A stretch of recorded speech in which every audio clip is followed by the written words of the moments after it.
American author earl Nightingale की माने तो integrity is the seed for achievement, it is the principal that never fails. मतलब integrity ही उपलब्धि का सीड है। ये वो प्रिंसिपल है जो कभी फेल नहीं होता। मार्था बेक कहती हैं कि लोग इंटेग्रिटी का यूज करके अपने रियल वर्जन को फाइंड कर सकते हैं। नमस्कार दोस्तों, मैं हूं आपके साथ आरजे संदीप भट्ट और आज कुकू एफएम पर हम सुनने वाले हैं लेखक मार्था बेक की book the way of integrity की बुक समरी। राइटर बताती हैं कि आजकल लोग किस तरीके से सोसाइटी से बायस्ड होकर अपने आप को और अपने गोल को चेंज कर देते हैं। लोग अपने कैरेक्टर को चेंज करते हैं क्योंकि वो चाहते हैं कि जिस प्रकार से सोसाइटी उन्हें देखना चाहे वो वैसे रहें, जबकि यह बहुत जरूरी है कि आप जैसा जीना चाहते हैं आप वैसा ही जिएं। और यदि आप जैसा जीना चाहते हैं वैसे जीना शुरू कर देंगे तो आप जीनियस बन जाएंगे।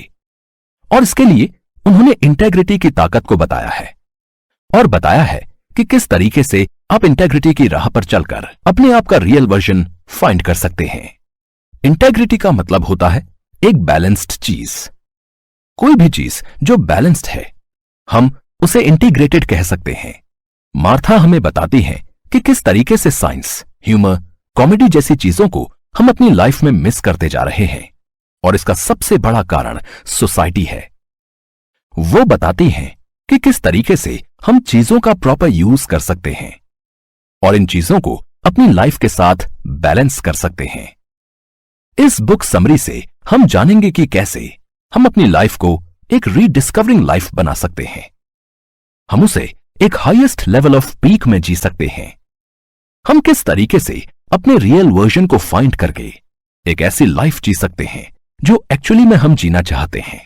कैसे हम अपने आप को जानकर अपनी असली जिंदगी को एंजॉय कर सकते हैं। किस प्रकार से हम सोसाइटी के लोगों से उठकर एक अलग वे ऑफ लाइफ फाइंड कर सकते हैं, इनसे आगे आकर एक अलग लाइफ जी सकते हैं और ये लाइफ ही रियल लाइफ है। किसी महान व्यक्ति ने कहा है, courage combined with integrity is the foundation of character. मतलब जब करेज इंटेग्रिटी के साथ कंबाइन होती है तो ये हमारे कैरेक्टर का फाउंडेशन बन जाती है। इंटेग्रिटी के साथ करेज ही कैरेक्टर का फाउंडेशन है। लेखिका ने इस किताब को डिवाइन कॉमेडी से इंस्पायर होकर लिखा है। डिवाइन कॉमेडी एक बहुत ही फेमस बुक है जिसमें बहुत सारे अलग अलग कैरेक्टर थे। साथ ही साथ इसमें बहुत सारी कहानियां थीं जिसमें हमें जिंदगी जीने के तरीके को बताया गया था। और इस बुक से हमें पता चलता है कि हमारी लाइफ का असली पर्पस क्या है।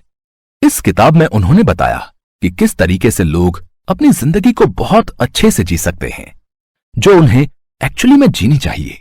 यदि आप इस किताब को आखिर तक सुनते हैं तो आप अपनी जिंदगी में चेंज ऑब्जर्व करेंगे और आप जानेंगे कि इस दुनिया में आपका पर्पस क्या है। साथ ही साथ आप जानेंगे कि आपको अपनी जिंदगी किस तरीके से जीनी चाहिए। तो दोस्तों चलिए चलते हैं हमारे पहले चैप्टर की ओर। नमस्कार दोस्तों, मैं हूं आरजे संदीप भट्ट और आज के इस सफरनामे में जुड़ जाइए हमारे साथ कुकू एफएम पर। सुने जो मन चाहे। बहुत बार हम बहुत गंदे रिलेशनशिप क्रिएट कर लेते हैं, चाहे वो रिलेशनशिप कुछ लोगों के साथ हो या फिर हमारे रिलेटिव के साथ हो या वो रिलेशनशिप किसी लड़के या लड़की का हो। इंपॉर्टेंट ये नहीं है, इंपॉर्टेंट ये है कि बहुत बार हम किसी गंदे रिलेशनशिप में फंस जाते हैं और हम अपनी लाइफ को वैसे ही जीने लग जाते हैं मानो हम जंगल में कहीं खो गए हों और फिर वैसे ही अपनी लाइफ को जीना शुरू कर देते हैं। हम बाहर निकलने से डरते हैं। इसी प्रकार आज लोग सोसाइटी से इतने ज्यादा बायस्ड हो गए हैं कि वो अपने गोल को सोसाइटी के लिए चेंज कर देते हैं और लिटरली वे अपने गोल को चेंज करके कुछ ऐसा करने लग जाते हैं जिससे सोसाइटी उन्हें अच्छे से देखे, जबकि ऐसा बिल्कुल भी नहीं है। यदि हम अपने गोल को चेंज करके सोसाइटी के अनुसार काम करेंगे तो हम सफल नहीं हो पाएंगे और इसके बाद सोसाइटी हमें एक बार फिर से ताने मारना शुरू कर देगी। तो जरूरी यह है कि आप वही करें जो आप करना चाहते हैं और यही लाइफ को जीने का असली पर्पस है। यही हमारी लाइफ को रियल वैल्यू प्रोवाइड करता है। राइटर की माने तो मॉडर्न सोसाइटी एक ऐसा जंगल है जहां पर हम खोने के बाद उससे निकलने का रास्ता ढूंढ ही नहीं पाते, जबकि हमारी जिंदगी इन बेकार की चीजों से उठकर बहुत कुछ है। ऑथर इस बुक में बताती है कि किस तरीके से हम इस जंगल से बाहर निकल सकते हैं। हम एक बार फिर से अपने आप को रीबॉर्न कर सकते हैं। अगर आप अपने आप को एग्जामिन करें, अपनी ताकत को समझें, तो आप इन रिलेशनशिप से बाहर आकर एक कमाल की जिंदगी जी सकते हैं। और जब आप कमाल की जिंदगी जीना शुरू कर देंगे तो आप कमाल के रिलेशनशिप भी बिल्ड कर सकते हैं। एक्चुअली जितने भी सफल लोग हैं उनकी सभी चीजें बहुत कमाल की होती हैं। शायद ऐसा आपको लगता होगा, लेकिन ऐसा बिल्कुल भी नहीं है। हर एक सफल व्यक्ति सफल इसलिए होता है क्योंकि उसने अपने कंफर्ट जोन को छोड़कर अपने कंफर्ट जोन के बाहर अपना जीवन मान लिया है। उसने अपने हिसाब से जिंदगी जी है। उसने लोगों से हटकर वही किया है जो वो करना चाहता है, इसीलिए वो आज सफल है। राइटर के हिसाब से ये बहुत अच्छी बात है कि यदि आप लोगों से हटकर अपनी जिंदगी जिएंगे जैसा आप जीना चाहते हैं, तो आप एक कमाल की जिंदगी जी पाएंगे। लेकिन इससे भी ज्यादा अच्छी बात तो यह है कि यदि आप वही काम करेंगे जो आप करना चाहते हैं और लोगों की बात नहीं सुनेंगे और खुलकर जीने लग जाएंगे, तो आप अपने गोल को भी अचीव कर सकते हैं और आप हर एक चीज अचीव कर सकते हैं जो आपने सोची है।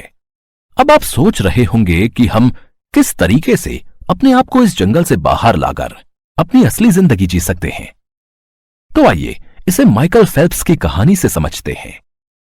माइकल फेल्प्स ने 7 साल की उम्र में स्विमिंग करना शुरू किया था और मात्र 10 साल की उम्र में इन्होंने नेशनल स्विमर का अवार्ड जीता। 15 साल की उम्र में ये पहले ऐसे बच्चे थे जो अमेरिका से ओलंपिक तक पहुंच चुके थे। 19 साल की उम्र में माइकल फेल्प्स एकमात्र ऐसे व्यक्ति थे जिन्होंने 28 ओलंपिक मेडल जीत लिए थे और ये अपने आप में एक ग्रेट अचीवमेंट थी। माइकल फेल्प्स सबसे ज्यादा ओलंपिक जीतने वाले पृथ्वी के पहले इंसान बने थे और ये अकेले ऐसे व्यक्ति थे जिन्होंने इतने मेडल जीत रखे थे जितने मेडल एक पूरा देश जीतता है। माइकल फेल्प्स हर एक देश में ओलंपिक जीत चुके थे और इनके जैसा महान व्यक्ति कोई हो ही नहीं सकता था। 1972 में एक इंसान ने 8 ओलंपिक जीते थे और सभी लोगों को लगता था कि इसका रिकॉर्ड कोई नहीं तोड़ पाएगा, लेकिन माइकल फेल्प्स ने पहले ही बोल दिया था कि वो इनका रिकॉर्ड तोड़ देंगे और उन्होंने ऐसा कर दिखाया। ऐसा करने के लिए माइकल फेल्प्स दिन में 12 घंटे स्विमिंग किया करते थे। वे एक दिन में 15 किलोमीटर तक स्विमिंग कर लेते थे और ऐसा करना किसी के लिए भी पॉसिबल नहीं था। लोग उन्हें एक समय पागल कहने लग गए थे और लोगों को लगता था कि ये व्यक्ति पागल है, इसीलिए इतनी स्विमिंग करता है। लेकिन जब माइकल फेल्प्स ने वर्ल्ड रिकॉर्ड बनाए तो लोग उन्हें देखकर हैरान रह गए। अब आप सोच रहे होंगे कि मैं आपको माइकल फेल्प्स के रिकॉर्ड के बारे में क्यों बता रहा हूं, तो जरा रुकिए। मैं आपको इनके रिकॉर्ड के बारे में इसलिए बता रहा था क्योंकि अब आपको पता चलेगा कि उन्होंने किन परिस्थितियों में ऐसे रिकॉर्ड बनाए थे। एक्चुअली माइकल फेल्प्स अपनी मदर और फादर से बहुत प्यार करते थे और एक समय ऐसा आया जब इनके पेरेंट्स का डिवोर्स हो गया। इसके बाद माइकल फेल्प्स अपने पापा के पास रहने लगे, लेकिन कुछ समय बाद उनके पापा ने उन्हें छोड़ दिया। अब इनके पास कोई भी नहीं था। अब इन्हें समझ नहीं आ रहा था कि ये क्या करें। इनका जीवन इतना स्ट्रगलिंग हो गया कि इन्हें सिर्फ यही लग रहा था कि अब ये नॉर्मल लाइफ जी भी पाएंगे या नहीं। साथ ही साथ इन्हें एक बीमारी थी जिसका नाम था ADD। शायद आप इस बीमारी के बारे में नहीं जानते होंगे। ये बीमारी बेसिकली बच्चों को होती है और ये ऐसी बीमारी है जिसमें बच्चों का अटेंशन किसी एक जगह पर टिक ही नहीं पाता। इतनी सारी तकलीफें होने के बाद माइकल फेल्प्स ने अपना दिमाग स्विमिंग में लगाया और इतने ज्यादा फोकस के साथ स्विमिंग की कि आज उनके जैसा व्यक्ति, उनके जैसा स्विमर, उनके जैसा स्पोर्ट्समैन पूरी दुनिया में नहीं है। उन्होंने इतने मेडल जीते जितने मेडल जीतने के लिए पूरे देश के स्पोर्ट्समैन लग जाते हैं। अब ऐसा वो इसलिए कर पाए क्योंकि इन्होंने सोसाइटी से उठकर, लोगों से हटकर और अपनी बीमारी को मात देकर कुछ ऐसा किया जो वो करना चाहते थे। वो वैसा जीना शुरू कर चुके थे जैसे वो जीना चाहते थे। यही कारण है कि वो आगे चलकर इतने सफल बने जितना सफल होना बहुत मुश्किल है। जब भी इन्हें कोई डिस्ट्रैक्शन होता तो ये अपने आप को पानी में धक्का मार देते। इनके अंदर एक डीप सेंस पर्पस था जिसके कारण वो इतना ज्यादा फोकस्ड हो गए थे कि उन्होंने रिकॉर्ड पर रिकॉर्ड बना दिए। साथ ही साथ इन्होंने एनजीओ खोला जिसमें वो लोगों को, बच्चों को स्विमिंग सिखाया करते थे। वो चाहते थे कि जिस प्रकार से स्विमिंग ने इनकी लाइफ चेंज की, उसी प्रकार बाकी बच्चे भी अपनी लाइफ को चेंज करें और जो अपनी लाइफ स्विमिंग के थ्रू जीना चाहते हैं वो वैसे ही उसे जिएं। जिस प्रकार आज आपके आसपास की सोसाइटी आपको आगे नहीं बढ़ने देती, वो चाहती है कि आप वही करें जो वो आपसे कराना चाहते हैं। इसी प्रकार जब माइकल फेल्प्स ने एक रिकॉर्ड तोड़ने के लिए अनाउंस किया तो इनके कंपेटिटर और बाकी लोगों का कहना था कि ऐसा बिल्कुल भी नहीं हो सकता है। वो इन्हें क्रिटिसाइज करने लगे। लोगों ने माइकल को बहुत हेट भी दिया और उनके बारे में बहुत ज्यादा नेगेटिव चीजें बोली, लेकिन माइकल फेल्प्स रुके नहीं और वो अपना काम करते रहे। बाद में उन्होंने उस रिकॉर्ड को बहुत बड़े अंतर से तोड़ दिया। माइकल फेल्प्स का कहना है कि the negative annotation by competition will become his motivation. वो हमेशा कहते थे कि तुम मेरी जितनी बेइज्जती करोगे, मैं उतना ज्यादा फ्यूल अप होता जाऊंगा। इन्होंने अपने क्रिटिसिज्म को अपने पॉजिटिव पॉइंट्स में लिया और यही कारण है कि इन्होंने इतनी बड़ी सक्सेस को अचीव किया। इससे मार्था समझाती हैं कि यह बहुत जरूरी है कि आप वही करें जो आप करना चाहते हैं। आप लोगों की ना सुने। यदि आप लोगों की सुनना शुरू कर देंगे तो आप कभी भी अपने गोल को अचीव नहीं कर पाएंगे, क्योंकि आप अपने गोल के प्रति फोकस्ड ही नहीं हो पाएंगे। आजकल के लोग एक डिस्ट्रैक्शन बनकर रह गए हैं, तो यह बहुत जरूरी है कि आप इन डिस्ट्रैक्शंस को हटा दें। माइकल फेल्प्स के पास इतने गोल्ड मेडल जीतने के बाद बहुत पैसा हो गया और बहुत पैसा होने के कारण इन्होंने कुछ समय के लिए अपने आप को खेल से दूर रखा। स्विमिंग से दूर हो जाने के बाद वो अपनी लग्जरी लाइफ में बिजी हो गए और इसके बाद इनका डाउनफॉल आ गया। एक बार फिर ये जंगल में खो गए थे, क्योंकि अब वो बहुत पैसा खर्च करने लगे और ऐसा करने के कारण वो काफी सारे नशे भी करने लग गए, जिसके बाद इन्हें कुछ ड्रग्स के साथ पकड़ा भी गया और इनके लिए 6 महीने के लिए स्विमिंग बैन हो गई।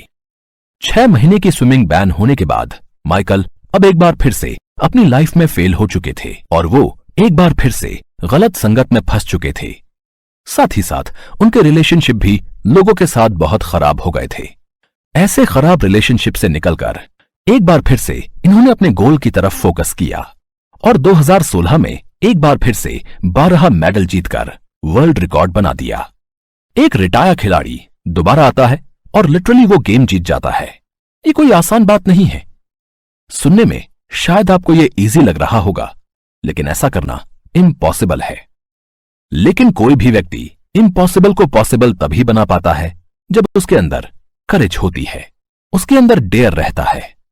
वो सोसाइटी से हटकर सोचता है और वो वही करता है जो उसे करना है। कोई भी व्यक्ति इतिहास तभी रचता है जब वो अपने हिसाब से जीता है, और राइटर हमें यही कहती हैं कि हमें अपने हिसाब से जीना चाहिए, इस जंगल से बाहर आकर। अगले चैप्टर में हम मिल्खा सिंह की स्टोरी को जानेंगे और जानेंगे कि कैसे उन्होंने भारत को रनिंग चैंपियन बना दिया। किसी महान व्यक्ति ने कहा है, the only journey worthwhile is finding yourself. मतलब अपने आप को ढूंढने की जर्नी ही सबसे इंपॉर्टेंट है। पहले चैप्टर में हमने जाना कि किस तरीके से लोग जंगलों में खो जाते हैं और जंगल से निकलने के लिए आपको अपनी सक्सेस के लिए बेताब होना पड़ेगा। अब यदि आप अपने गोल के लिए बहुत अटेंटिव हो जाते हैं तो फिर आप जंगल में खो ही नहीं सकते, फिर आप अपनी जिंदगी ही जिएंगे। जरा सोचिए कि आप अपने गोल में इतना ज्यादा फोकस हो जाते हैं कि आप दिन रात अपने गोल के लिए ही काम करते हैं। अब यदि कोई व्यक्ति आपको कुछ बोल देता है तो आपको उससे फर्क नहीं पड़ेगा और शायद पड़ना भी नहीं चाहिए, क्योंकि अब आपके सामने आपका गोल है। तो जरूरी है कि आप अपने गोल में इतने ज्यादा फोकस्ड हो जाएं कि आपको लोगों की बातें सुनने का समय ही ना हो। और यदि आप अपने गोल के लिए इतने ज्यादा फोकस्ड होंगे तो आप सक्सेस को अचीव करके ही रहेंगे। आइए इसे मिल्खा सिंह की स्टोरी से समझते हैं। मिल्खा सिंह पहली बार रेस में इसलिए नहीं जीते थे क्योंकि उन्हें रेस जीतनी थी, बल्कि उन्होंने रेस इसलिए जीती क्योंकि उनका गोल रेस जीतने के बाद मिलने वाले इनाम को हासिल करना था। उन्होंने अपनी जिंदगी की हर एक रेस इसलिए जीती क्योंकि उनके पास इस रेस को जीतने का कोई कारण होता था। उनके पास क्लियर गोल होता था जिसके लिए वो सबसे तेज दौड़ लगा देते थे। डिजास्टर ये नहीं कि आप गोल अचीव नहीं कर पाए, डिजास्टर ये है कि आप कभी गोल बना ही नहीं पाए। मिल्खा सिंह की जिंदगी में हमेशा ही गोल था। मिल्खा सिंह का फोकस इतना था कि उन्होंने अपने फोकस के कारण पाकिस्तान में जाकर सबसे तेज दौड़ने का रिकॉर्ड तोड़ दिया। पहले मिल्खा सिंह रेस इसलिए जीता करते थे क्योंकि रेस जीतने के बाद उन्हें दूध मिला करता था, और फिर वो रेस इसलिए जीतने लगे क्योंकि उन्हें इंडिया की जैकेट पहननी थी जो सिर्फ उस पर्सन को ही मिल सकती थी जिसने तेज दौड़कर रिकॉर्ड बनाया हो। मिल्खा सिंह के कोच ने 45.9 सेकंड का रिकॉर्ड उनके हाथ में लिखकर दे दिया था, और इस रिकॉर्ड को तोड़ना ही मिल्खा सिंह का गोल बन गया था। यही कारण था कि इस रिकॉर्ड को तोड़ने के लिए उन्होंने अपने आप को इतना ज्यादा फोकस कर दिया कि वो दिन में 10-10 घंटे दौड़ा करते थे। वो सक्सेस के लिए इतने बेताब हो गए थे कि पाकिस्तान में जब उन्होंने रेस लगाई तब उनके पैर में चोट लगी हुई थी और उन्हें सभी दौड़ने से मना कर रहे थे क्योंकि ऐसा करने से उनकी जान भी जा सकती थी। लेकिन उनके मन में तो सिर्फ एक ही चीज थी, 45.9 सेकंड, और उसे तोड़ने के लिए वो कहां रुकने वाले थे। वो पाकिस्तान में भी दौड़े और उन्होंने 45.9 सेकंड की रेस को 44.9 सेकंड में अचीव करके एक वर्ल्ड रिकॉर्ड बना दिया। मैं चाहता हूं इस ऑडियो बुक को सुनने से पहले आप एक पेपर पेन को उठाएं और उस पर अपना 45.9 लिखें, मतलब उस पर अपना गोल लिखें, और उसके लिए इतना ज्यादा फोकस होकर काम करने लग जाएं कि आसपास की बेकार की चीजों पर आपका ध्यान ही ना हो। राइटर कहती हैं कि यह बहुत जरूरी है कि आप अपने गोल में बहुत ज्यादा फोकस हो जाएं। आप सक्सेस के लिए बेताब हो जाएं। यदि आप सक्सेस के लिए बेताब हो जाएंगे तो आप जंगलों में खो ही नहीं सकते। आपको रिलेशनशिप से फर्क ही नहीं पड़ेगा, चाहे आपके रिलेशनशिप अच्छे हों या फिर खराब, क्योंकि आप जानते हैं कि आपका गोल बड़ा है और गोल को अचीव करने के बाद आपके सारे रिलेशनशिप अच्छे ही होने वाले हैं। आज इलन मस्क को कौन नहीं जानता है। इलन मस्क दुनिया के सबसे रईस व्यक्ति हैं, लेकिन क्या आपको पता है ऐसा करने के लिए इलन मस्क ने लोगों से ऑपोजिट जाकर काम किया। उन्होंने वही किया जो वो करना चाहते थे, और साथ ही साथ वो अपने गोल में इतने ज्यादा फोकस्ड थे कि उन्हें लोगों से मतलब ही नहीं था। यही कारण था कि वो आज दुनिया के सबसे अमीर व्यक्ति हैं। एक बार की बात है जब एलन मस्क ने पेपैल को बेच दिया था, और तब एलन मस्क के पास 4,000 करोड़ रुपए थे। 4,000 करोड़ रुपए होना एक बहुत बड़ा अमाउंट था। इतने पैसों में एलन मस्क अपनी पूरी लाइफ बहुत अच्छे तरीके से एंजॉय करके जी सकते थे, और ये उनकी लाइफ के लिए बहुत बड़ी अपॉर्चुनिटी थी कि वो अपनी लाइफ को बहुत अच्छे तरीके से जिएं। एलन मस्क के दोस्त और इनके आसपास के लोग उन्हें यही कहते थे कि अब उन्हें कुछ करने की जरूरत नहीं है। इतनी ज्यादा कंफर्टेबल सिचुएशन होने के बाद भी एलन मस्क ने अपने आप को अनकंफर्टेबल जोन में डाला और उन्होंने अपने घर को भी किराए में दे दिया और उस 4,000 करोड़ को टेस्ला में लगा दिया। अब एलन मस्क एक किराए के घर में रहने लगे। ऐसा करना सचमुच बहुत ज्यादा हिम्मत वाला काम था, क्योंकि ऐसा शायद ही कोई कर सकता है। एलन मस्क को लोग पागल कहने लग गए थे और सबको बिलीव था कि अब एलन मस्क का डाउनफॉल आ गया है। लेकिन सिर्फ एलन मस्क को पता था कि वे क्या कर रहे हैं, और वे अपने गोल के लिए फोकस्ड थे। उनका अटेंशन इतना ज्यादा था कि उन्होंने लोगों की बातों पर ध्यान ही नहीं दिया, और वो उस घने जंगल में फंसे ही नहीं जहां पर ज्यादातर लोग फंस जाते हैं। उन्होंने लोगों की बातों को इग्नोर कर दिया और वो किराए के घर में रहकर कंपनी जाते और काम करते थे। देखते ही देखते टेस्ला के शेयर बढ़ने लगे और टेस्ला ने एक ऐसी कार को बना दिया जो वर्ल्ड में पहले नहीं थी, और आज टेस्ला को कौन नहीं जानता। टेस्ला दुनिया की सबसे बड़ी कंपनी बन गई है और एलन मस्क दुनिया के सबसे अमीर व्यक्ति। ऐसा इसलिए हो पाया है क्योंकि उन्होंने बड़े डिसीजन को लिया। तो बहुत जरूरी है कि आप बड़े डिसीजन लें। आप एक अनकंफर्टेबल जोन में आकर डिसीजन लें, और यदि आप ऐसा करते हैं तो आप एलन मस्क जैसे जीनियस बन सकते हैं। राइटर के हिसाब से आप सक्सेसफुल तब नहीं होते जब सोसाइटी आपको सक्सेसफुल मानती है। आपके सक्सेसफुल होने का एम्बिशन तब तक रहता है जब तक आप अपने बनाए हुए गोल के हिसाब से सक्सेसफुल नहीं हो जाते। अमेरिका के महान इंडस्ट्रियलिस्ट वॉल्टर क्रिसलर कहते थे, the real secret of success is enthusiasm. मतलब सक्सेस को अचीव करने के लिए आपको उत्साहित होना पड़ेगा। और एक्चुअली में ऐसा ही है। असल में वही लोग सक्सेस को अचीव करते हैं जो सोसाइटी से हटकर कुछ अलग करते हैं, जो ऐसी चीजें करते हैं जो वो करना चाहते हैं। सक्सेस को अचीव करने के लिए बहुत जरूरी है कि हमारे अंदर हिम्मत या डेयरिंग होनी चाहिए। यदि हमारे अंदर हिम्मत ही नहीं होगी तो हम किस तरीके से किसी भी टास्क को परफॉर्म कर पाएंगे। तो ये बहुत जरूरी है कि हमारे अंदर हिम्मत हो। अब ये हिम्मत चाहे सोसाइटी की बातों से अपने आप को मोटिवेट करने के लिए हो या फिर हर एक सिचुएशन में लीडर बने रहने के लिए, लेकिन हमारे अंदर हिम्मत होनी चाहिए और यही हिम्मत हमें आगे तक लेकर जाएगी। आगे बात करें इमोशनल मिजरी की, तो इमोशनल मिजरी का मतलब इमोशनल अटैचमेंट होने से है। इस मॉडर्न सोसाइटी में लोग बहुत जल्दी इमोशनली अटैच हो जाते हैं और फिर उससे बाहर निकलने के लिए उन्हें कई साल लग जाते हैं। और यही कारण है कि ये हमको बहुत अनरिलायबल बनाते हैं।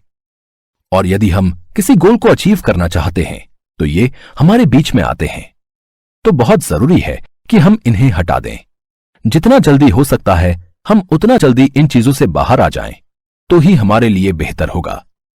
आप जितनी जल्दी अपनी इमोशनल इंटेग्रिटी से बाहर जाएंगे, आप उतने ही बेहतर हो जाएंगे। एक्चुअली में जब से ह्यूमन का जन्म हुआ है, वो तब से ही लोगों की बातों से बायस्ड है। वो वही करना चाहते हैं जो लोग उन्हें कहते हैं और वो वही करते भी हैं।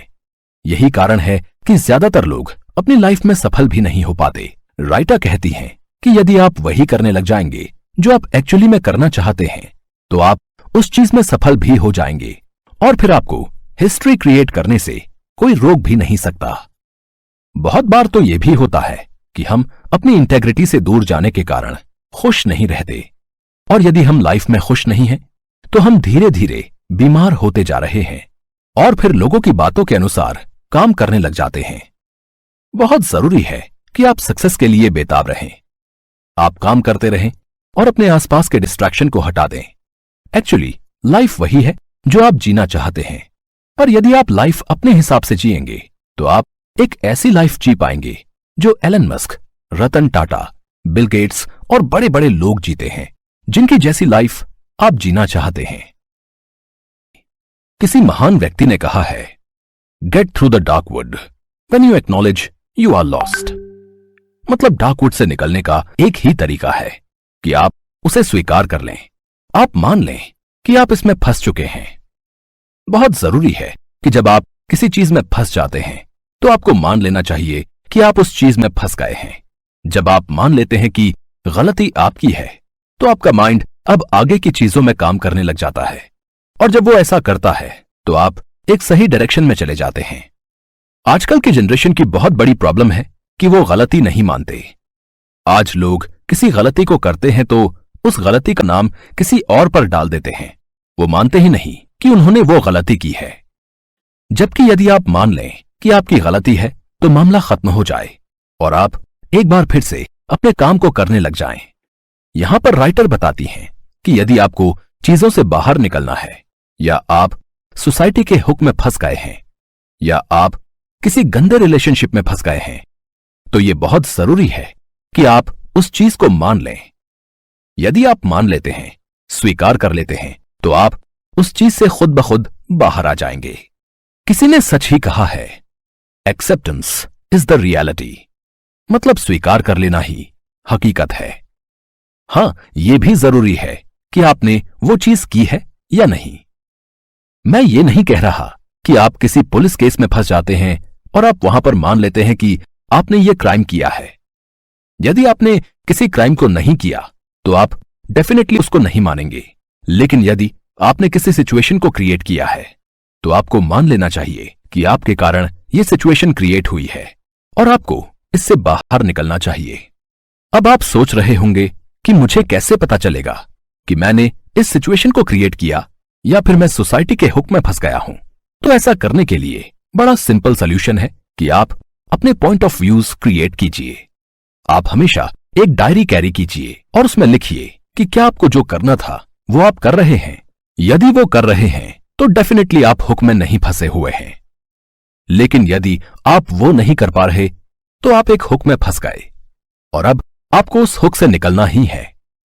लियोनार्डो दा विंची जैसे महान व्यक्ति जिन्होंने मोनालिसा पेंटिंग को बनाया था, जो कि आज वर्ल्ड फेमस पेंटिंग है, वो डायरी कैरी किया करते थे और उसमें हमेशा अपने पॉइंट ऑफ व्यूज लिखा करते थे। और आपको जानकर हैरानी होगी कि उनकी डायरी की कीमत आज के समय में 7,000 करोड़ रुपए है, जो कि बहुत ज्यादा बड़ा अमाउंट है।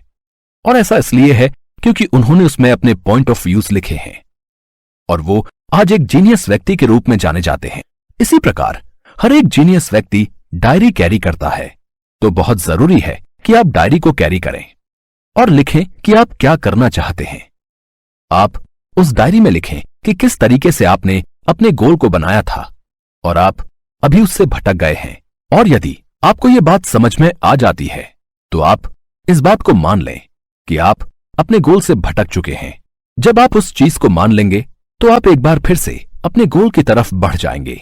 राइटर कहती हैं, आपको अपनी हाईएस्ट लेवल ऑफ पीक की लाइफ जीनी चाहिए, लेकिन उसके लिए यह बहुत जरूरी है कि आप फालतू की चीजों से बाहर आ जाएं। और आप फालतू की चीजों से बाहर तभी आएंगे जब आप स्वीकार कर लेंगे कि आप इस चीज में फंस चुके हैं। यह भी बहुत जरूरी है कि आप स्वीकार करने के बाद आगे बढ़ जाएं।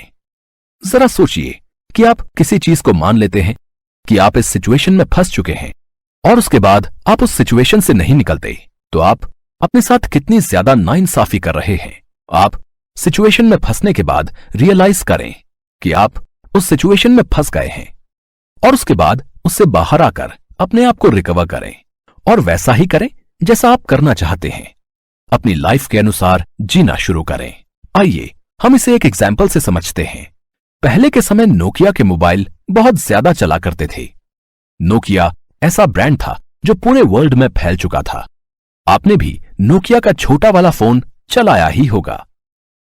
नोकिया ने पूरे वर्ल्ड में राज करना शुरू कर दिया था और नोकिया का मोबाइल इतना ज्यादा पॉपुलर हो गया था कि लोग उसे हार्डवेयर के तौर पर जानने लगे थे। यदि आप नोकिया के मोबाइल में गोली भी मार देते तो भी वो नोकिया के मोबाइल को आर पार नहीं कर सकती थी। और यही कारण था कि नोकिया का मोबाइल सबसे ज्यादा मजबूती के लिए जाना जाने लगा था। किसी भी व्यक्ति का मोबाइल गिरता रहता और उसे कोई भी फर्क नहीं पड़ता, क्योंकि नोकिया का मोबाइल था ही ऐसा। देखते ही देखते नोकिया वर्ल्ड का नंबर 1 मोबाइल ब्रांड बन गया और लोग नोकिया ही खरीदने लगे। लेकिन धीरे धीरे टेक्नोलॉजी और ज्यादा मॉडर्न हो गई। नई टेक्नोलॉजी आती गई और स्मार्टफोन आ गए। जब इस मॉडर्न वर्ल्ड में स्मार्टफोन आना शुरू हुए तो नोकिया को यह बात समझ जानी चाहिए थी कि वो अब अपने मोबाइल को नहीं बेच पा रहे हैं और उन्हें स्मार्टफोन लॉन्च कर देना था। लेकिन उसके बावजूद उन्हें लग रहा था कि अभी भी लोग उनके मोबाइल को खरीदेंगे और उनका मोबाइल नंबर 1 ब्रांड बना ही रहेगा। पर ऐसा नहीं हुआ। देखते ही देखते नोकिया की सेल गिरने लगी और नोकिया जो वर्ल्ड की नंबर 1 मोबाइल ब्रांड कंपनी हुआ करती थी, वो आज कहीं खो गई है। हां, नोकिया ने बाद में इस चीज को रियलाइज किया कि उन्होंने एक बहुत बड़ी गलती कर दी है। जरा सोचिए, यदि नोकिया पहले ही समझ जाता और मान लेता कि हमने गलती की है और हमें अब स्मार्टफोन में आ जाना चाहिए, तो शायद उनकी कंपनी आज सबसे बड़ी स्मार्टफोन कंपनी बन जाती। पर ऐसा नहीं हुआ, क्योंकि उन्होंने ये माना ही नहीं कि वे गलती कर रहे हैं। अपनी गलती को मानना ही सबसे बड़ी जीत है। यदि आप अपनी गलती मान लेते हैं तो आप जीत सकते हैं। वहीं यदि हम रतन टाटा की बात करते हैं, रतन टाटा ने एक बार टाटा इंडिगो को लॉन्च किया। रतन टाटा की कार ज्यादा चली नहीं और कंपनी डूबने लगी। कंपनी के एम्प्लॉयज का कहना था कि हमें कंपनी को बेच देना चाहिए क्योंकि यह कंपनी ज्यादा चल नहीं रही है। रतन टाटा को भी कंपनी बेचना सही लगा और वो फोर्ड के पास गए।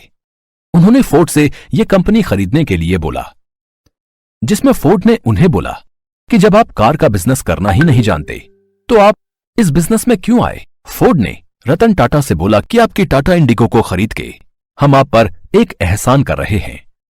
रतन टाटा फ्लाइट से दूसरे देश गए हुए थे फोर्ड को यह कंपनी बेचने के लिए, लेकिन शायद अब उन्हें इस बात का एहसास हो गया था कि वो गलत हैं, क्योंकि उन्होंने इस कंपनी को बेचने का डिसीजन बहुत जल्दी बना लिया है। शायद वो कंपनी को और आगे ले जा सकते हैं और रतन टाटा रातों रात दूसरी कंट्री से अपने देश वापस आ गए और टाटा इंडिगो में काम करना शुरू कर दिया। टाटा इंडिगो में वो पहले से ही काम कर रहे थे, लेकिन इस बार उनको अपनी गलती का अंदाजा हो गया था। यही कारण था कि इस बार उनका टाटा इंडिगो के लिए काम करना रीबॉर्न था। देखते ही देखते टाटा इंडिगो की सेल बढ़ गई और टाटा इंडिगो बहुत बड़ी कंपनी बन गई। हैरानी की बात तो यह है कि कुछ साल बाद फोर्ड की कंपनी डूब गई, जिसके अंदर उनकी दो मेन ब्रांड्स थीं, जैगुआर और रेंज रोवर। अब रतन टाटा ने उन्हें $3 बिलियन में खरीद लिया, जो कि बहुत बड़ा अमाउंट था। यदि आप अपनी लाइफ अपने हिसाब से जीना चाहते हैं तो आज से अपनी गलती मानना शुरू कर दीजिए। यदि आप अपनी गलती को मानने लग जाते हैं तो आप कुछ भी कर सकते हैं, फिर आपको कोई भी नहीं रोक सकता। राइटर कहती हैं कि जब आप अपनी गलती मानेंगे तो हो सकता है कि आपके सामने बहुत सारे टास्क आएं, और वो आएंगे ही। जब आप अपनी गलती मान लेंगे तो बहुत सारी प्रॉब्लम्स आपके सामने आएंगी, लेकिन जैसे जैसे आप आगे बढ़ते हैं तो आप एक टीचर फाइंड करते हैं, और वो टीचर आपका इनर सेल्फ है। आपका इनर सेल्फ आपका सबसे बड़ा टीचर है, क्योंकि उसी ने आपको बताया है कि आप भटक गए हो, और अब वही आपको बताएगा कि किस तरीके से आपको आगे जाना है। आपको समझना होगा कि आपको क्या करना है और आप कहां पर हैं। आपको हमेशा याद रखना चाहिए कि आपको क्या बनना था। यदि आप ये याद रखते हैं तो आप हमेशा काम करते रहते हैं। अब यदि आप भटक भी जाते हैं तो भी आपका इनर सेल्फ आपको बचा लेता है और आप एक बार फिर से काम करने लग जाते हैं।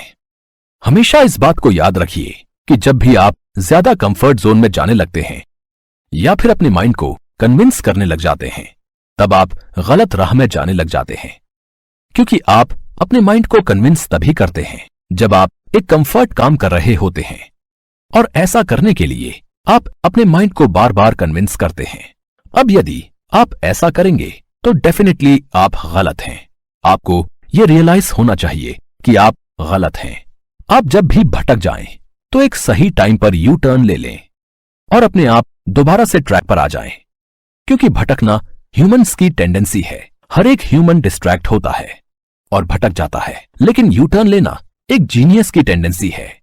कोई भी पर्सन जीनियस तभी बनता है जब वो अपनी गलती को मानना जानता हो। चलिए इसे एप्पल की कहानी से समझते हैं। आज एप्पल दुनिया की सबसे बड़ी कंपनियों में से एक है, और दुनिया में ऐसा कोई नहीं जो एप्पल को नहीं जानता, एप्पल के प्रोडक्ट से प्यार नहीं करता। और यदि आप एप्पल को जानते हैं तो आप एप्पल के फाउंडर स्टीव जॉब्स को भी जानते होंगे। पर क्या आपको पता है कि 1985 में स्टीव जॉब्स को एप्पल से निकाल दिया गया था?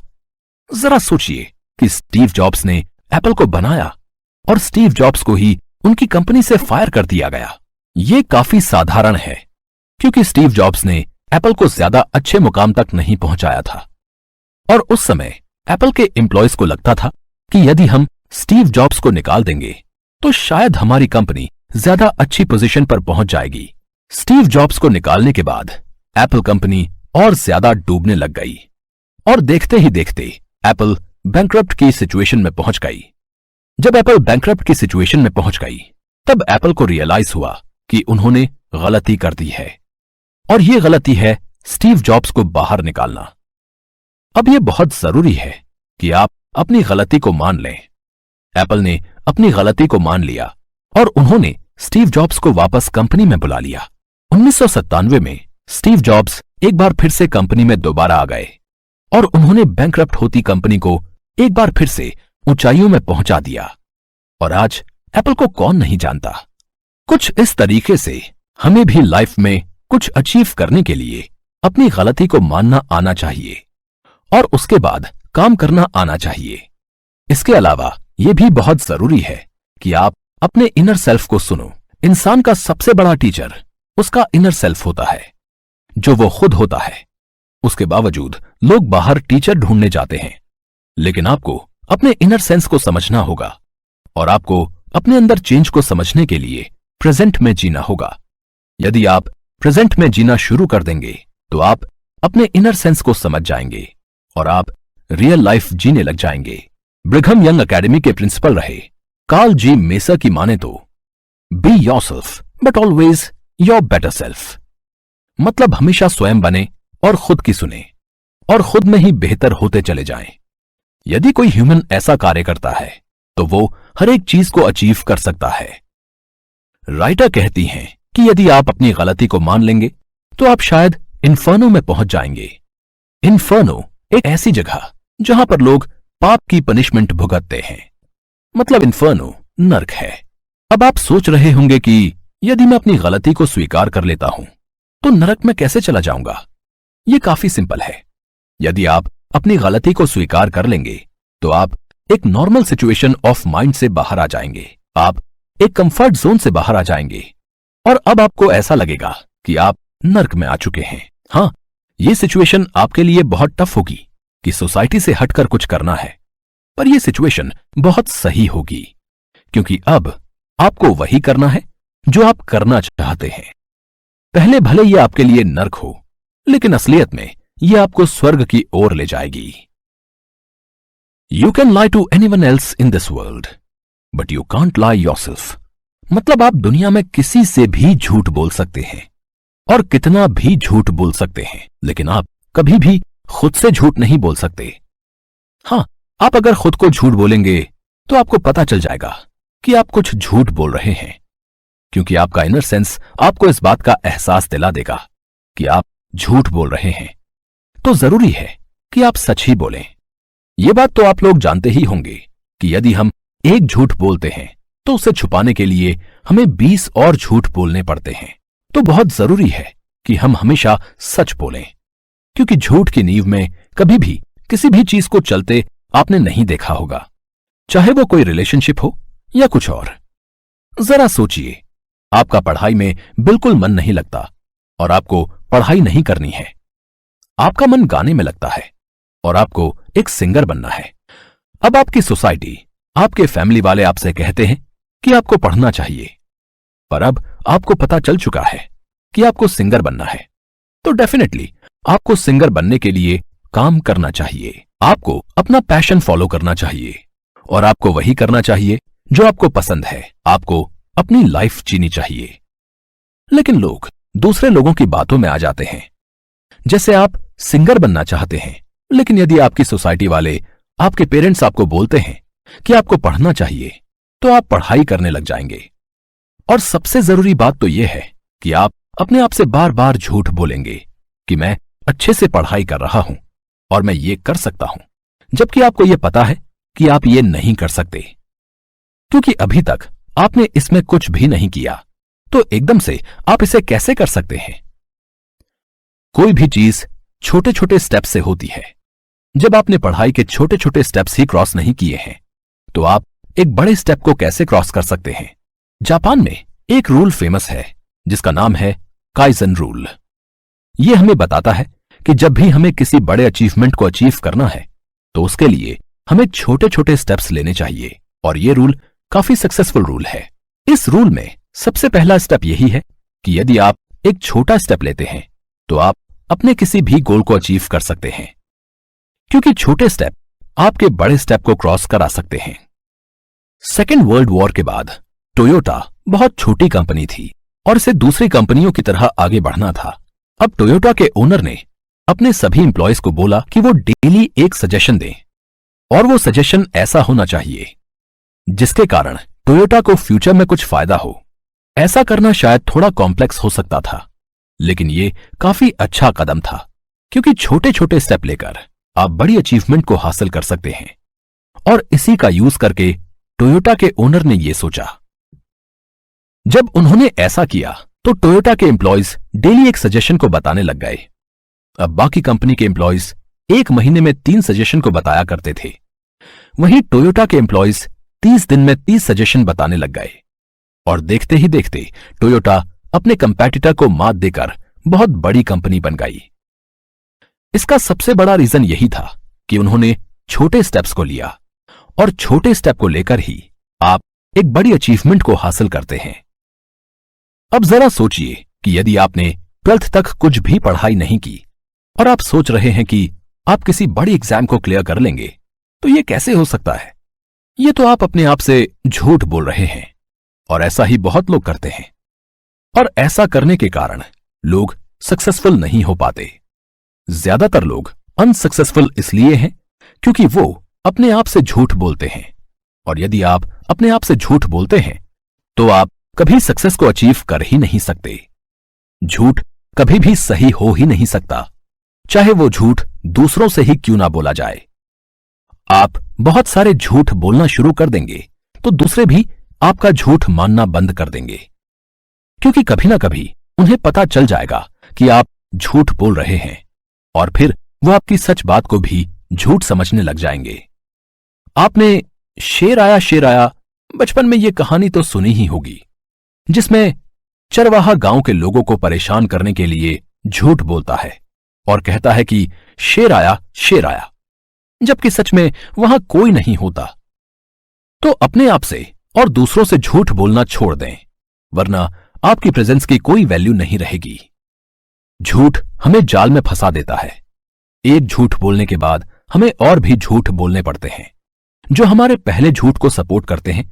यदि हम किसी एक झूठ को बोल देते हैं तो उसके बाद हमें मल्टीपल झूठ बोलने पड़ते हैं। अगर हम किसी भी ऐसी चीज को करते हैं जिसका बेस एक लाए, एक झूठ से स्टार्ट होता है, तो हमारे ब्रेन को बहुत ज्यादा वर्क करना पड़ता है। इसके लिए हमारे ब्रेन में बहुत ज्यादा स्ट्रेस प्रोड्यूस होता है, और ये हमारे लिए बहुत हार्मफुल है। झूठ आपको एक गलत राह पर भी ले जा सकता है। हो सकता है कि आप झूठ बोलने के कारण एक ऐसी जगह पर चले जाएं जहां से निकलना काफी कठिन हो जाए। क्या आपको पता है, इंडियन एक्टर संजय दत्त अपनी एक्टिंग के शुरुआती दिनों में बहुत ज्यादा नशा किया करते थे। वो बहुत ज्यादा ड्रग एडिक्ट हो गए थे, और उन्होंने कभी भी अपने पेरेंट्स को यह नहीं बताया था। बहुत बार तो ऐसा होता कि वो अपने फ्रेंड्स को भी ये नहीं बताते थे, और वो पिक्चर की शूटिंग करने तक नशे में चले जाया करते थे। संजय दत्त खुद बताते हैं कि अपनी पहली पिक्चर की शूटिंग के दौरान उन्हें दूसरी कंट्री जाना था, और इसके लिए उन्होंने ड्रग्स को अपने जूतों में छुपाया था। लेकिन आज संजय दत्त इंडियन बॉलीवुड सिनेमा के काफी बड़े एक्टर हैं। इसका सबसे बड़ा कारण यह है कि उन्होंने ये रियलाइज किया कि ड्रग्स उनकी लाइफ को बर्बाद कर रही है, और एक सही टाइम पर जब उन्हें यह रियलाइज हो गया तो उन्होंने अपने पापा से सब कह दिया। यदि वो अपने पापा से हमेशा झूठ बोलते रहते तो शायद वो मर भी सकते थे। लेकिन जब उन्हें अपनी गलती का एहसास हुआ, जब उनके इनर सेंस ने उनसे बोला कि आखिर वो सचमुच गलत कर रहे हैं, और यदि वे ऐसा करते रहते हैं तो उनकी जान भी जा सकती है, तब वो खुद अपने पापा के पास गए और उन्होंने उनसे बोला कि वो बहुत ज्यादा ड्रग एडिक्ट हो गए हैं और वो जल्दी मर जाएंगे। जिसके बाद उनके फादर ने उन्हें एक हॉस्पिटल में एडमिट करा दिया, और देखते ही देखते उनकी हेल्थ ठीक हो गई। आज संजय दत्त लोगों को सलाह देते हैं कि आपको कभी भी झूठ नहीं बोलना चाहिए, खासकर अपने पेरेंट्स से, और अपने आप से तो बिल्कुल नहीं। आज वो लोगों को सलाह देते हैं कि किस प्रकार से नशा आपको बर्बाद कर सकता है। राइटर कहती हैं कि झूठ बोलने के कारण हमारी पूरी की पूरी थिंकिंग धुंधली हो जाती है।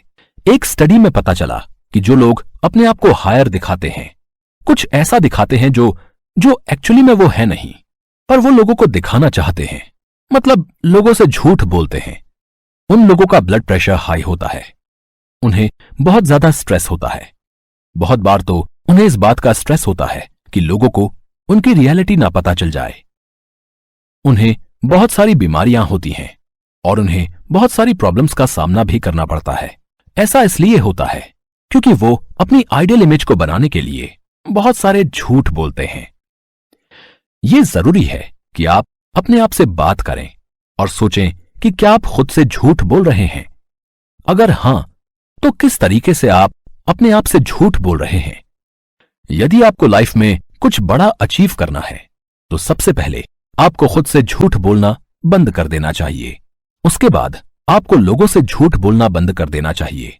यदि आप झूठ बोलना बंद कर देंगे तो आप कर पाएंगे जो आप चाहते हैं और सक्सेस को अचीव कर पाएंगे। Life teaches us to make good use of time, while time teaches us the value of life.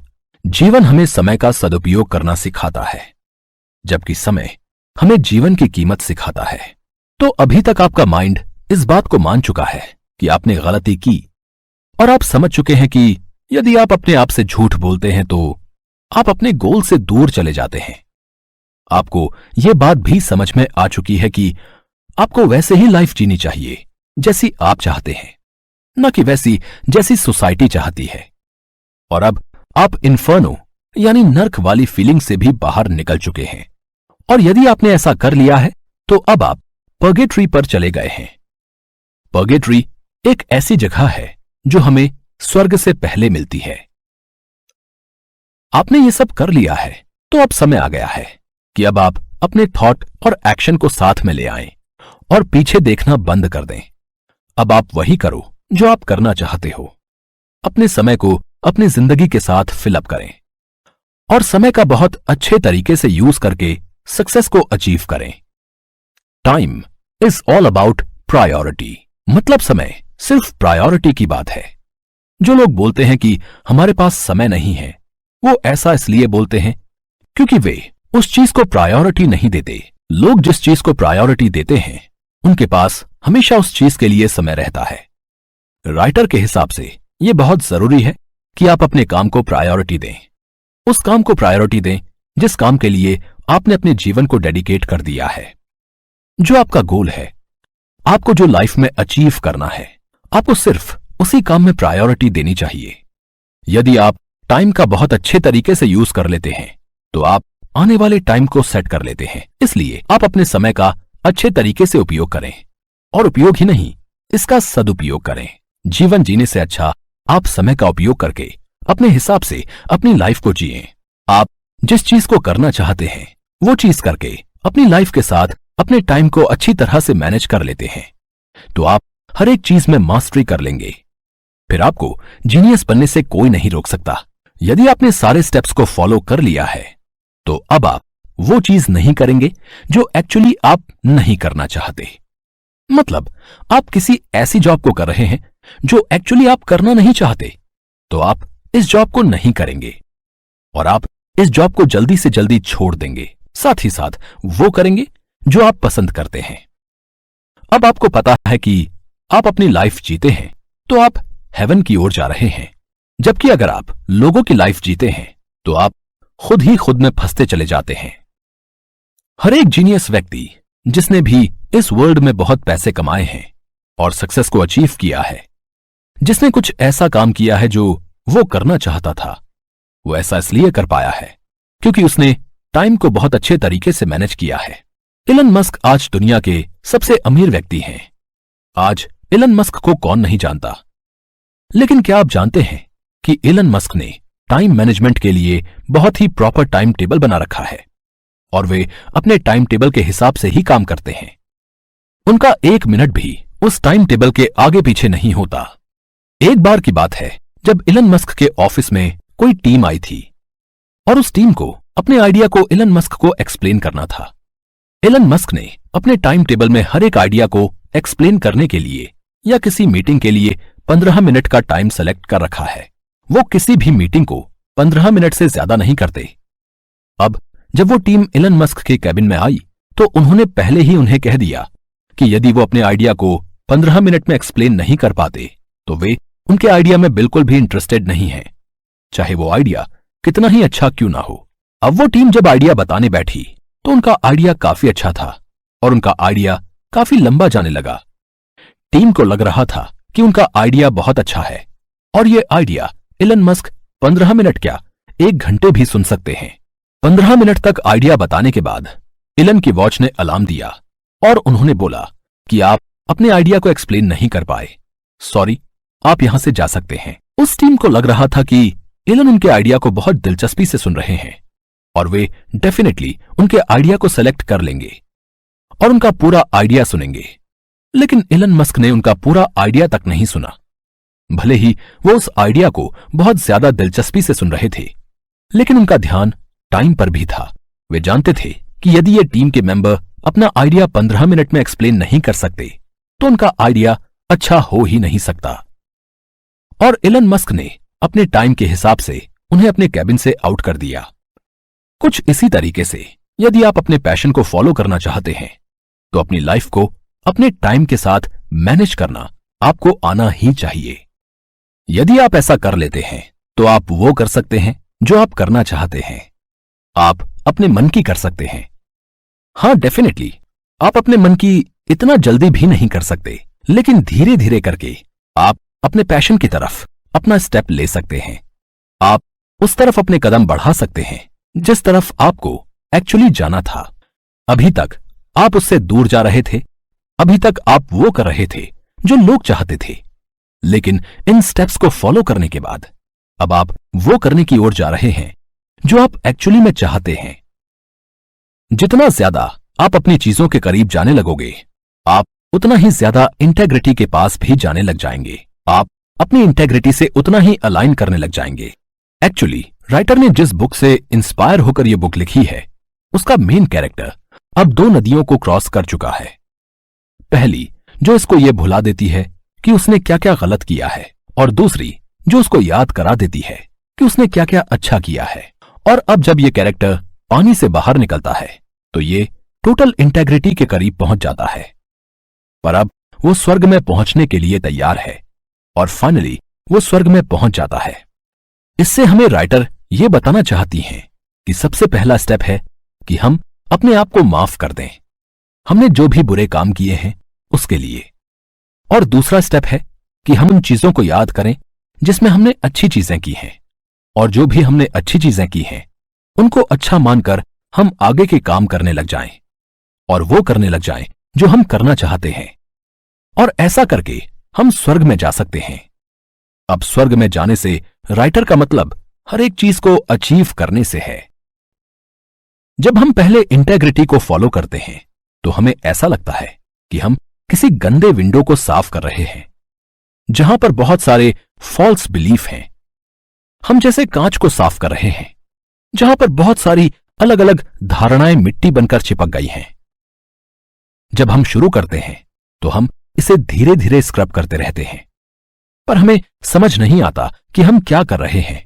लेकिन थोड़े समय बाद हमें थोड़ी थोड़ी लाइट चमचमाती दिखती है, कहीं से स्पार्कल्स दिखते हैं, और इस समय हमारा प्रोसेस एक्सेलरेट हो जाता है। और जैसे जैसे क्लीन एरिया हमारे सामने आता जाता है, हम और ज्यादा मोटिवेटेड होते जाते हैं, क्योंकि हमें पता चलने लगता है कि प्रोसेस कैसे काम करती है। और धीरे धीरे करके सारा का सारा विंडो साफ हो जाता है और कांच बिल्कुल चमकने लग जाते हैं और आपको आर पार दिखने लग जाता है। और जब उस कांच की लाइट हमारे चेहरे पर पड़ती है तब हमें पता चलता है कि हमने इंटेग्रिटी को प्राप्त कर लिया है। अब शायद अभी तक आपको ये चीज समझ में नहीं आई होगी और आप सोच रहे होंगे कि मैं ये क्या कह रहा हूं। तो आइए इसे एक साधारण एग्जाम्पल से समझते हैं। जरा सोचिए कि आप एक पेड़ को काट रहे हैं। अब यदि आप पेड़ को देखकर पहले ही घबरा जाएंगे तो आप उसे कभी नहीं काट पाएंगे। तो जरूरी है कि आप पेड़ को देखकर घबराएं नहीं और आप पेड़ को काटना शुरू करें। अब जब आप पेड़ को काटना शुरू करते हैं तो शायद आपके अंदर मोटिवेशन नहीं होगा, क्योंकि पेड़ बहुत बड़ा है और आप बहुत छोटे हैं और इसे काटने के लिए आपको बहुत समय लगेगा। लेकिन छोटे स्टेप्स लेकर आप बड़े स्टेप को क्रॉस कर सकते हैं। ह्यूमंस की टेंडेंसी है कि वो हमेशा तभी मोटिवेट होते हैं जब उन्हें रिजल्ट दिखने शुरू होते हैं। तो जब मेहनत करके आप पेड़ काटते हैं और वो पेड़ थोड़ा सा हिलता है तो हम मोटिवेट हो जाते हैं और हम खुश होने लगते हैं। इसी प्रकार यदि धीरे धीरे आप नेगेटिव चीजों को रिमूव करते जाएंगे तो आप एक दिन इंटेग्रिटी को प्राप्त कर लेंगे। इंटेग्रिटी वही चीज है जिसके थ्रू आप अपने आप को हेवन में ले जा सकते हैं। आप वो कर सकते हैं जो आप करना चाहते हैं। इन शॉर्ट अगर कहें तो इंटेग्रिटी एक ट्रुथ है और ये ट्रुथ आपको हेवन तक ले जाता है। कुछ इसी प्रकार से बहुत सारे बच्चे एग्जाम की प्रिपरेशन करते हैं। बहुत सारे एग्जाम ऐसे हैं जिनका पेपर 4 साल में लिया जाता है।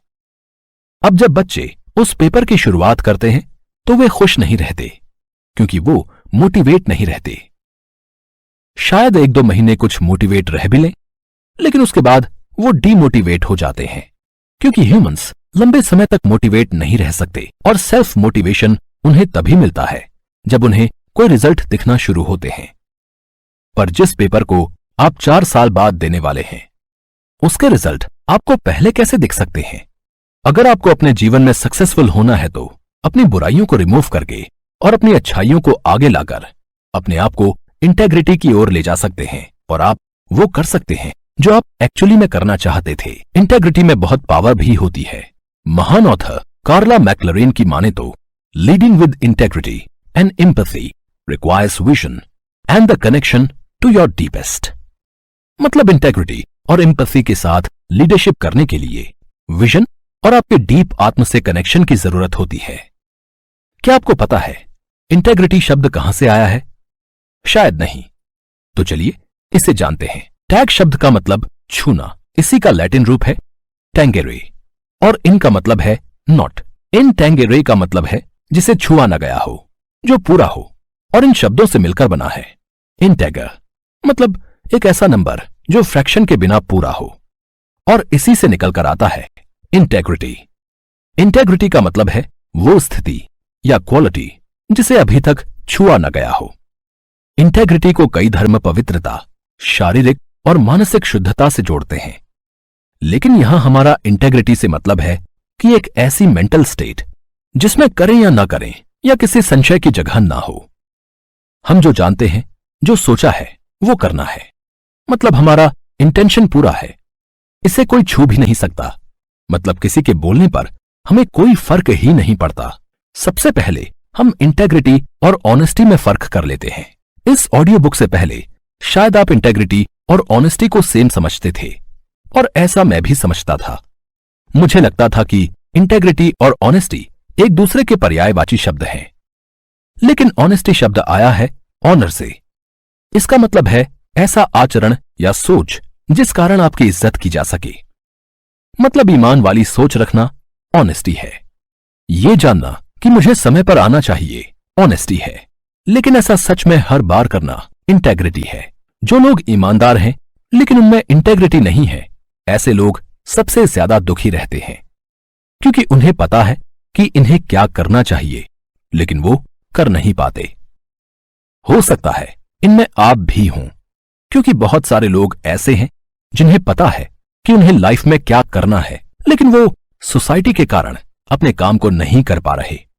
और वो ऐसा इसलिए नहीं कर पा रहे क्योंकि वो इंटेग्रिटी को फॉलो नहीं कर रहे। उनमें ऑनेस्टी तो है बट इंटेग्रिटी नहीं है, और यदि उनमें इंटेग्रिटी नहीं है तो वो नहीं कर सकते जो वो करना चाहते हैं। जब कोई व्यक्ति जो ईमानदार है और वो कुछ करना चाहता है, लेकिन वो अपने स्टैंडर्ड पर खरा नहीं उतरता, उस चीज को नहीं कर पाता जिस चीज को वो करना चाहता है, तो उसे एक गिल्ट होता है। वहीं दूसरी तरफ कुछ ऐसे लोग होते हैं जो अपनी इंटेग्रिटी के लिए कुछ भी कर सकते हैं। इनमें से एक अब्राहम लिंकन जैसे लोग हैं जिनमें इंटेग्रिटी उनका स्वाभाविक गुण था। जब इब्राहम लिंकन अपने स्टोर में काम करते, अगर किसी ग्राहक का एक पैसा या छोटा मोटा सामान भी उनके पास छूट जाए तो वो दुकान बंद करके उसे लौटाने चल पड़ते। एक बार की बात है जब अब्राहम लिंकन और उनके दोस्त के द्वारा किया गया उनका बिजनेस फेल हो गया। बिजनेस फेल होने के बाद उनका दोस्त उन्हें छोड़कर भाग गया और वो बिल्कुल अकेले पड़ गए और उनके ऊपर बहुत कर्जा हो गया। अब ऐसी सिचुएशन में शहर छोड़ भागने की बजाय अब्राहम लिंकन ने हर एक पर्सन के घर जाकर, जिससे उन्होंने उधार ले रखा था, एक एक पाई लौटाने का वादा किया। और लिंकन साहब को अगले 15 साल लगे उधार चुकाने में, लेकिन उन्होंने हर एक इंडिविजुअल का उधार चुका दिया। राइटा कहती हैं कि जब आप इंटेग्रिटी से काम करते हो तो आप एक स्पिरिट पावर से जुड़े होते हो। जैसे किसी होनहार, मेहनती, काबिल इंसान के प्रति मन में इज्जत अपने आप आ जाती है, उसी तरह इंटेग्रिटी वो मेंटल स्टेट है जिसमें सेल्फ रिस्पेक्ट और सेल्फ कॉन्फिडेंस जुड़ा रहता है, क्योंकि आप खुद अपने अंदर अपने सिद्धांतों पर चलने की स्पिरिट पावर को महसूस करते हो, और इसी इनर सेंस के चलते आप वो करते हो जो आप करना चाहते हो। और ये है असली power of integrity. Popular businessman Stephen Covey करते हैं कि when you make a commitment to yourself, do so with a clear understanding that you are pledging your. जब आप स्वयं के प्रति कमिटमेंट करते हैं तो स्पष्ट समझ के साथ ऐसा करें कि आप अपनी इंटेग्रिटी की प्रतिज्ञा कर रहे हैं। अब आप सोच रहे होंगे कि इंटेग्रिटी की शुरुआत कहां से होती है? मतलब अगर ये क्वालिटी किसी एक इंसान के अंदर है तो इसका सीड हमारे अंदर कहां छुपा है? जब हम स्वीकार करते हैं कि जो हो रहा है उसके लिए हम जिम्मेदार हैं और कोई नहीं, मतलब न सिर्फ आपके एक्शन बल्कि आपके रिएक्शन, एनवायरनमेंट, आपके आसपास कौन है, उनसे आपके संबंध कैसे हैं, इन सब के लिए आप जिम्मेदार हैं। तब इंटेग्रिटी की शुरुआत होती है। जब लोग कहते हैं कि मुझे मेरे पेरेंट्स या दूसरे लोगों का सपोर्ट नहीं मिलता, तो बहुत हद तक हो सकता है कि उनको आप में इंटेग्रिटी की कमी दिखती हो। वो आपको सही शब्दों में ये ना कह पा रहे हों, मगर आपकी ईमानदारी भरी बातें, सच्चे गोल्स और आपकी हर दिन की हरकत में जमीन आसमान का अंतर है। इंटेग्रिटी से लोग न चाहते हुए भी अट्रैक्ट होते हैं। हाई स्कूल में जब कोबी ब्रायंट सुबह 5 बजे प्रैक्टिस करने जाते तो पूरे स्पोर्ट्स हॉल में अकेले होते। कभी अकेले प्रैक्टिस करते या वहां सफाई कर्मचारी या जेनिटर के साथ ट्रेनिंग करते। उनके रेगुलर एक्शन देखकर कोच और भी जल्दी आकर उन्हें अलग से ट्रेनिंग देते। दोस्तों, आप ऐसे कितने लोगों को जानते हैं जो बोलते हैं और उससे ज्यादा करते हैं? शायद बहुत कम। ये क्वालिटी बहुत रेयर है। जरा इस बात पर गौर करें कि आप अपने अंदर बस इतनी इंटेग्रिटी पैदा कर दें कि सोच समझकर आपने जो दिन के काम लिखे हैं, अगर वो आप हर दिन पूरा कर लें तो आप दिन ब दिन अपने गोल को अचीव करता पाएंगे। अपने सपनों के प्रोसेस को पेपर पर लिखें और उन छोटे छोटे स्टेप्स को अचीव करने का ट्राई करें। यदि आप उन्हें डेली अचीव कर लेते हैं तो फिर उनसे भी ज्यादा चीजें करने का ट्राई करें। ऐसे लोग जो हर समय कुछ करते हैं वो अपने टाइम टेबल से ज्यादा काम करते हैं। ऐसे लोग ही इतिहास रचते हैं और ऐसे लोग ही असली इंटेग्रिटी को हासिल कर पाते हैं। मैरी कॉम को आज कौन नहीं जानता, लेकिन क्या आपको पता है मैरी कॉम एक छोटे से गांव से हैं जहां पर शायद ही किसी लड़की को बॉक्सिंग करते देखा गया होगा।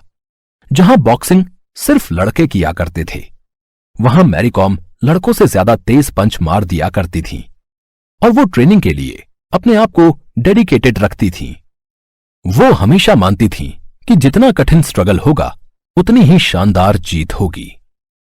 मैरी कॉम का जन्म एक गरीब किसान के यहां हुआ था, लेकिन आज उन्होंने पूरी दुनिया में भारत का नाम रोशन कर दिया है और अब तो वो वर्ल्ड चैंपियनशिप में 6 गोल्ड मेडल जीतने वाली दुनिया की पहली महिला बन चुकी हैं। दोस्तों, मैरी कॉम का जीवन इतना भी आसान नहीं रहा। पहले तो वो एक विमन थी और इनके विलेज में विमन को कुछ करने की अपॉर्चुनिटी नहीं थी, लेकिन इन्होंने अपनी मेहनत और स्ट्रगल्स के दम पर यह दिखा दिया कि यदि हम संकल्प लेकर आगे बढ़ें तो डिफिकल्ट से डिफिकल्ट परिस्थिति को हम मात दे सकते हैं और हम इंटेग्रिटी को अचीव कर सकते हैं। एक्चुअली इंटेग्रिटी को अचीव करने के बाद ही आप सक्सेस को अचीव कर पाते हैं। हो सकता है कि आप इंटेग्रिटी को अचीव करने से पहले ही सक्सेस अचीव कर लें, लेकिन वो सक्सेस दुनिया की नजरों में सक्सेस होगी क्योंकि उस समय आप दुनिया के हिसाब से चल रहे हैं। लेकिन रियल सक्सेस आप तभी अचीव कर सकते हैं जब आप इंटेग्रिटी को फॉलो करेंगे, क्योंकि तभी आप अपने पैशन को फॉलो कर पाएंगे और वो कर पाएंगे जो आप एक्चुअली में करना चाहते हैं। तो आप सक्सेस को अचीव कर ही लेंगे और आपकी रियल सक्सेस होगी। और यही इंटेग्रिटी की ताकत है। Integrity is choosing courage over comfort, over what is fun, fast or easy, choosing to practice our values rather than simply professing them. मतलब इंटेग्रिटी मजेदार, तेज या आसान चीजों पर आराम से साहस का सिलेक्शन करना है। हमारे मूल्यों का अभ्यास करने के बजाय केवल उन्हें स्वीकार करना है। यदि आपके पास इंटेग्रिटी है तो आप वही करते हैं जो आप करना चाहते हैं। मतलब आप ऐसा काम करते हैं जिसको करने में आपको डर नहीं लगता। आप उस काम को पसंद करते हैं। बस उसके लिए आपको एक मेंटोर चाहिए जो आपको सही दिशा दे सके। लेकिन आप कहेंगे कि हमारी इंटेग्रिटी तो मोनोलिथिक नहीं है। मोनोलिथिक का मतलब सॉलिड होना है। जो हम सोचते हैं हम वैसा हर बार नहीं कर पाते। पहली बात यह कि ऐसा सबके साथ होता है। जब हम बार बार बेहतर करने की कोशिश करते हैं तो कुछ ना कुछ कम या ज्यादा होता है। लेकिन खुद एक्सपीरियंस करने वाली बात यह है कि आपकी इंटेग्रिटी कभी खत्म नहीं हो सकती। जब भी हम अपनी जिम्मेदारी स्वीकार करके बिना देर किए एक्शन लेते हैं तो हम अपनी इंटेग्रिटी रिस्टोर करते हैं। फॉर एग्जाम्पल, मुझे पता है कि सुबह शाम कम से कम मुझे 20 मिनट एक्सरसाइज करनी है, क्योंकि ये दिमाग को तेज रखने के लिए बहुत जरूरी है। अगर एक शाम छूट गई तो हम उस घटना से मुंह नहीं मोड़ेंगे, हम इसे इग्नोर नहीं करेंगे कि चलो भाई कल देखेंगे। हम स्वीकार करेंगे कि हमारी मेंटल स्टेट जैसे आलस, टाइम मैनेजमेंट या किसी दूसरे एक्शन के कारण हम अपनी इंटेंशन का पालन नहीं कर पाए। हम तभी तुरंत पक्का कर लेंगे कि ऐसी स्थिति अगले दिन ना बनने पाए, दूसरे दिन ये काम ना छूटे, उसके लिए हम वही एक्शन लेंगे। फॉर एग्जाम्पल, हम उसी समय अलार्म लगा लेंगे और सुबह उठकर सबसे पहले वही काम करेंगे जिससे हमारी इंटेग्रिटी रिस्टोर हो जाए। अब आप कहेंगे, क्या ऐसा सच में पॉसिबल है? एक्शन भले ही छोटा क्यों ना हो, अगर यह एक्शन सच्चाई और बिना प्रोक्रेस्टिनेशन के लिया गया है तो यह आपकी इंटेग्रिटी रिस्टोर कर सकता है। यदि आप अपनी रियल इंटेग्रिटी के साथ छोटे छोटे एक्शन लेते हैं तो आप बड़े गोल को आसानी से अचीव कर सकते हैं। एक बार इसके ऊपर एक रिसर्च की जा चुकी है, जिसमें कुछ रिसर्चर्स एक बिल्डिंग में गए और उन्होंने उस बिल्डिंग में रह रहे 7वीं मंजिल के लोगों से रोज जिम जाने के लिए कहा। अब उस बिल्डिंग में जितने भी लोग रहते थे वे सारे के सारे मोटे थे और वो एक्सरसाइज नहीं करते थे। सबसे पहले रिसर्चर्स ने 7वीं मंजिल के लोगों को जिम जाने के लिए कहा और उसके बाद वो 11वीं मंजिल में गए और उन्होंने उधर लोगों से कहा कि आपको खाना खाने के बाद डेली बिना लिफ्ट के ऊपर आना है और आपको डेली एक स्टेयर ज्यादा चलना है, वो भी इंटेग्रिटी के साथ। इतना बताने के बाद फिर रिसर्चर्स वहां से चले गए और 3 महीने बाद रिसर्चर्स एक बार फिर से रिसर्च करने के लिए उस बिल्डिंग में आए और उन्होंने देखा कि 7वीं मंजिल में रह रहे लोग अभी भी मोटे ही हैं, क्योंकि वो एक लंबी छलांग नहीं लगा सकते थे, वो सीधे जिम नहीं जा सकते थे क्योंकि उन्होंने आज तक किसी एक्सरसाइज को भी नहीं किया है, तो वो जिम कैसे जा सकते हैं। वहीं 11वीं मंजिल में रह रहे लोग फिट हो चुके थे और इसका सबसे बड़ा रीजन था कि उन्होंने डेली रियल इंटेग्रिटी के साथ छोटे छोटे स्टेप्स को फॉलो किया है और वो छोटा स्टेप था एक एक सीढ़ी ज्यादा चढ़ना। तो इस एग्जाम्पल से हम फिर से समझ सकते हैं कि राइटर छोटे स्टेप्स लेने को बहुत ही इंपॉर्टेंस देती हैं। तो आप भी सक्सेस को पाने के लिए छोटे स्टेप्स लें, लेकिन हर एक स्टेप इंटेग्रिटी के साथ होना चाहिए और यदि आप ऐसा करते हैं तो आपकी सक्सेस की प्रोबेबिलिटी बहुत इंक्रीज हो जाती है। हम सब ने इंटेग्रिटी की शक्ति को महसूस किया है। हम कुछ दिन रूटीन फॉलो करते हैं, अपने प्रिंसिपल पर चलते हैं, तो ऐसा लगता है कि हमें कोई नहीं रोक सकता, मतलब रुकावट जैसी कोई चीज है ही नहीं। बस जब भी ब्रेक लगे हमें अपनी इंटेग्रिटी को रिस्टोर करना है, हमें इससे तुरंत उभरना है और इंटेग्रिटी के प्रति सचेत रहना है। अब आप सोच रहे होंगे कि हम कहां से शुरू करें। इंटेग्रिटी प्रोसेस का सिद्धांत है, देखिए कि आपके कितने प्रोजेक्ट अधूरे छूटे हैं। सबसे पहले अपनी रिस्पॉन्सिबिलिटी स्वीकार कीजिए, सोच समझकर जो जरूरी हो उनमें से कोई प्रोजेक्ट का काम उठाइए और कंसिस्टेंसी से उसे पूरा कीजिए, क्योंकि integrity is a process principle. Integrity is not something to show others, it is how you behave behind their back. मतलब इंटेग्रिटी दूसरों को दिखाने की चीज नहीं है, ये ऐसी चीज है जो आप खुद करते हैं और खुद के लिए करते हैं, ना कि आप दूसरों के पीठ पीछे उन्हें कुछ दिखाने के लिए करते हैं। यदि आप इंटेग्रिटी के साथ काम करते हैं तो आप इतने ताकतवर बन जाएंगे कि दुनिया में आपको कोई भी इंसान कुछ हासिल करने से रोक नहीं सकता।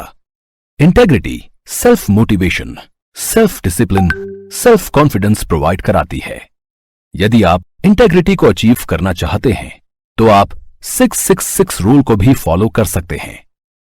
कोबी ब्रायंट, जिन्हें बास्केटबॉल का गॉड कहा जाता है, इनके वर्कआउट इतिहास के सबसे लंबे और कठिन थे।